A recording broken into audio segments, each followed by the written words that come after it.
really just this whole process, it seemed like it went really quickly after the departure of the previous coach. Just from your perspective, how quick did this all go? Well, in some ways, it never goes quick enough, but in other aspects, certainly from a university standpoint, it went really, really quick, as Dr. Glassman mentioned in the press conference. But, we moved as quickly as we could. We tried to be extremely diligent in making sure we did a good job. And, Chris was on our radar from the very beginning when we found out that Adam was going to be leaving, and certainly needed to work through some of that process, but ecstatic of where we ended up at.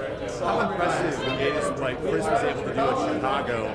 How just was that to you guys? Because making the D3 to D1 jump sometimes won't be easy, and what gives you the confidence that he can continue that level of success? Yeah, I think there's a component there that is critically important, that he was head coach for 9 years. He ran a program, put a staff together, had to deal with those issues of sitting in that chair and what that entails. And so that was important to me as we went through the process. But the fact of the matter is, he's been a head coach at the Division I level for 18 years, an assistant coach for 18 years. So he was here, he was at San Jose State, he was at Dartmouth. So he's got a familiarity, certainly with the D1 piece and what it takes.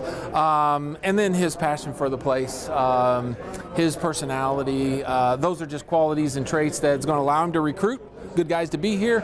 He can sell this place better than anybody because he's a product of it.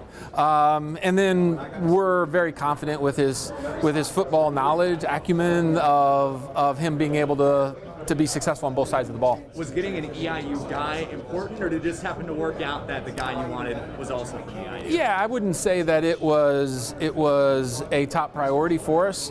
Obviously, with our storied football program, the fact that we're a teacher college by origination, there's a lot of people that are coaching football that have ties to EIU. So there was some interest there, but I think, as I said, he got hired because he's a great football coach. The great part of the story is that he happens to be coming home. And I think when you can put all those together, it really makes for a special occasion and something we're really excited about. You mentioned to me that he was going to be keeping a good portion of the previous staff as well.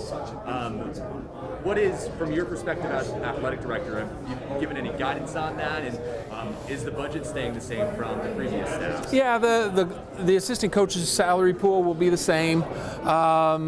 We've talked about staffing. That's an important component when you hire a ball coach and he's got 10 assistant coaches to fill, and what that entails and what his direction is, what he's looking for. He wanted to meet with the existing staff and to be able to talk to them and see who fit his personality, his philosophy, and I think we're certainly going to keep some of them and move forward and put a new identity on some aspects of the program too. I want to get your thoughts on the situation with the OVC right now. It's looking like 5 football playing members in 2022. That's less than what's needed for an automatic qualifier for the playoffs. Just kind of from your perspective, what's the situation and what are your thoughts on it? Yeah, so for 22, Murray State is still going to play with us in the OVC. So we'll have six still that are going to be a part of the 23 season. This realignment puzzle has been going on for over a year, almost 15 months. So it's still moving very, very quickly. I think there's still going to be some pieces that move here. I hope sooner rather than later to help solidify where we're at as a football conference. But I'm also confident that the 5 that are still in it are very committed to football, committed to the OVC, and want to be here and be able to take advantage of that. So, there's some uncertainty, but at the same time, I think we feel good about the history of where the conference is at with our football and what we can get done with that. Is the school EIU, are you guys committed to making the OVC work, or are you open to, see how this plays out and go the best situation for what the school will be? Yeah, I think certainly our preference is that we want to be in the OVC. We feel that from a geography standpoint, from like-minded institutions, that it's a great fit for us. However, if something happens where it gets blown up, then we're certainly going to have to think about what ultimately is best for EIU and how we move forward. But certainly our preference, and we're committed to being in the OVC. And I think talking to my colleagues in the league that we've got people that are committed to being part of it too.